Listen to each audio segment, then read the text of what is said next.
Mr. Zachary, I want to talk about it. We're going to come back to August 5th, 2015, but I just want to talk to you about something else real quick, okay? Okay. All right.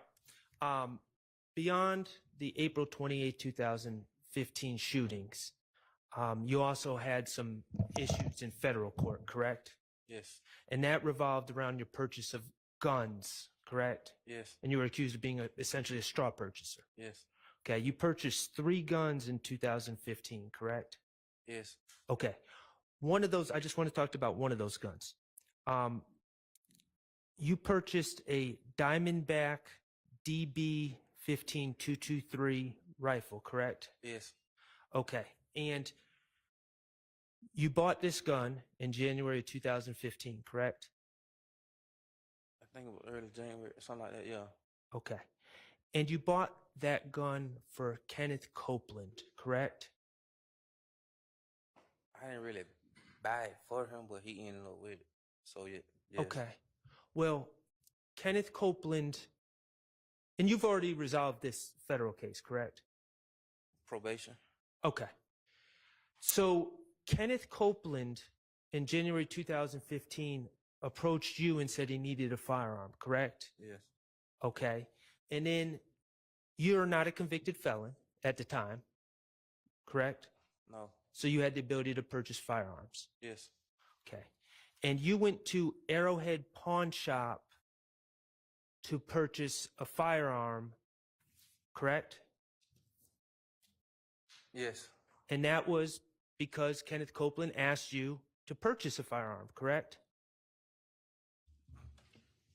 Yeah, he asked me for a gun, yeah. Okay. And when you went to Arrowhead Pawn, you didn't go by yourself, did you? No. You went with Kenneth Copeland and Antonio Sledge, correct?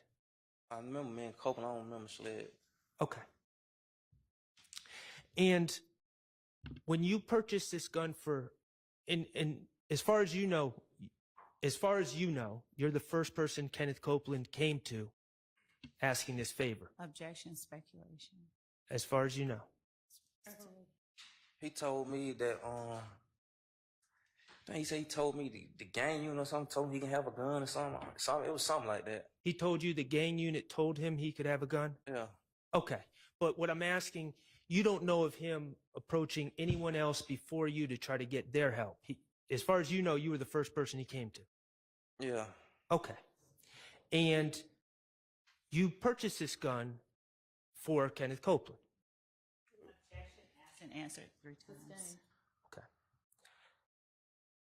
Did you charge Mr. Copeland anything to make this purchase for him? No. Okay, you did it on friendship, correct? Yes. And that gun is the same gun that Kenneth Copeland ended up getting charged with on April 28, 2015, leaving it in the bag at the rec center, Dunbar Rec Center, correct? Objection calls for speculation and hearsay, unless he was there. So, Well, do you know what happened to that gun?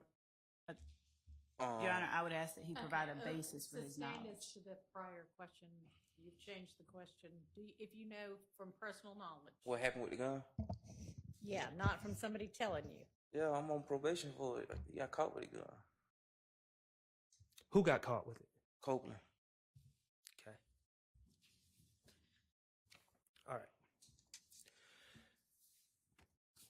right. Let's get back to the August 5th, 2015 meeting and that was with Investigator Gaither and Investigator Dennis eventually entered the room, correct? Yes. And I think Investigator Thorpe entered the room, correct? Yes. Okay. All right. On direct, you claimed that the police just came and got you. They wanted to talk to you. You didn't ask to speak to them. I know for a fact I ain't asked, called them. Well, how am I, call them myself? I'm locked up. Okay. Your Honor, I would move to admit DS 41F into evidence. That is a clip from August 5th, 2015, times by evidence reviewer 21229 to 21335. All right, that's submitted. Permission to publish, Your Honor. You may. And there's no objection. from the Mr. state. Copeland, could you publish 41F? And Mr. Zachary, is that you in that, before Mr. Kokomo plays it, is that you? Look like it. Okay, and is that Investigator Gaither with the back to the camera? With the dreads, yeah. Yes. Okay.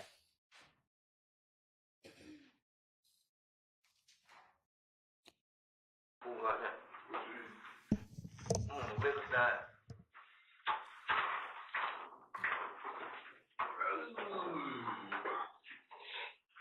Well, as you know, you contacted us.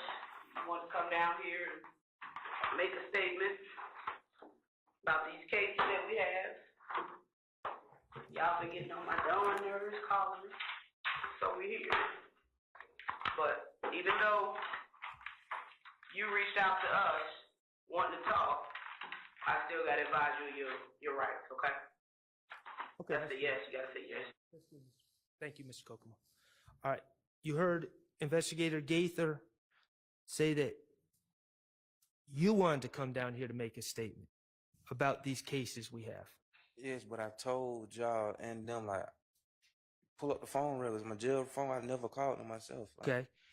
You heard her say, y'all been getting on my nerves calling me, so here we are. You heard her say that? yes. Okay.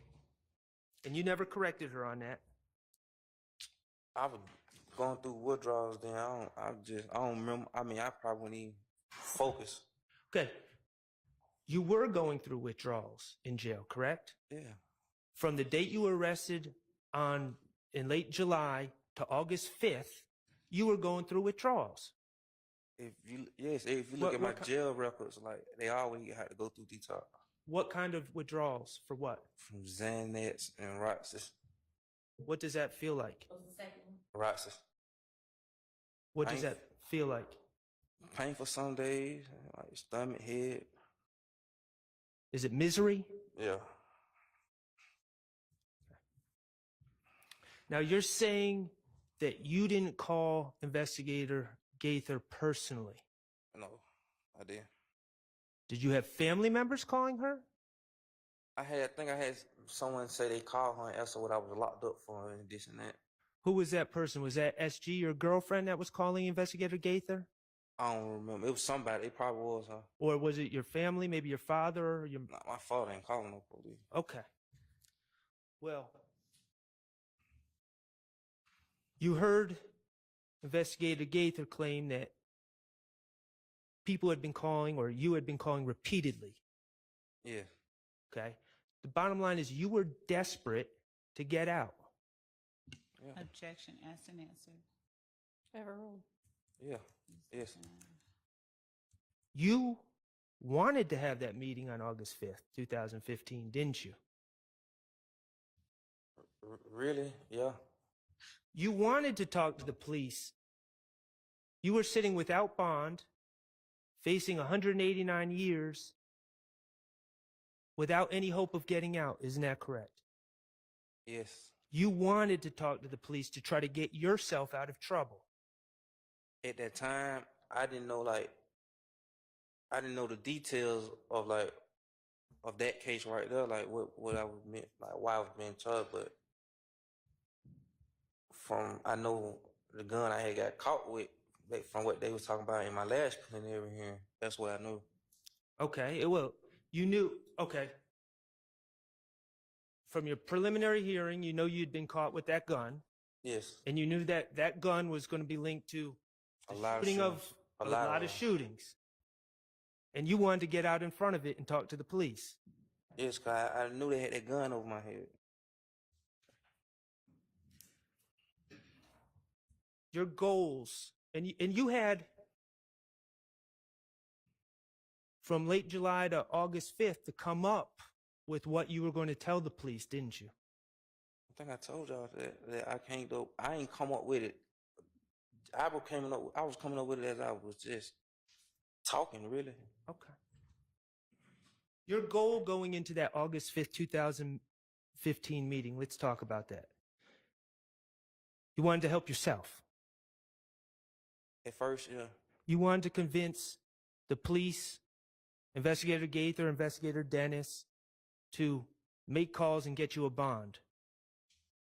Yes. You wanted to convince Investigator Gaither and Investigator Dennis to make calls and get you leniency on these charges that you were going to be facing. Yes.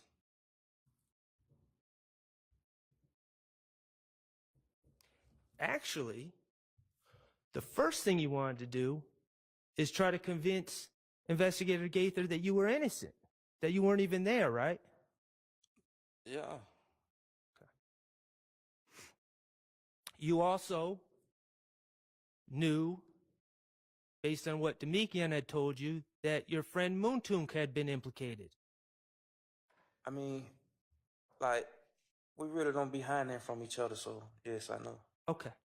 And you wanted to clear Mounk Tounk, Antonio Sledge, as a shooter in this incident. You wanted to clear him from being a shooter. As a shooter, yes. Okay. And you remember when Miss Love was asking you about, well, you put him at the scene, so how are you helping him? Okay, well, let's talk about that.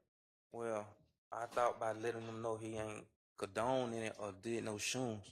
I ain't know at the time. I was young, full of drugs. In your mind, at the time of August 5th, 2015, there were degrees of responsibility here, correct? What you mean? Just being there is one thing. Yes. Being a shooter of the houses is an entirely different thing. In my mind, I thought that's how, Right. And so in your mind, at the time, by telling the police that Antonio Sledge was just there, just driving, you were helping him, even though you were putting him at the scene. And I would tell him, like, he didn't disagree to it, but I didn't know. I was young. My first time going through it. Like, right.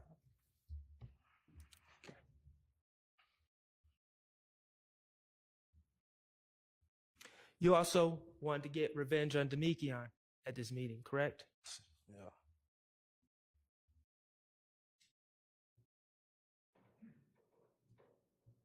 And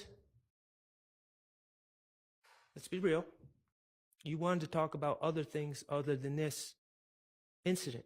I want to talk about. I wouldn't everything. They know I had already heard these things because my preliminary hearing. They knew that. You know how the system works. You knew how the system works. Objection vague. No. Sustained. You knew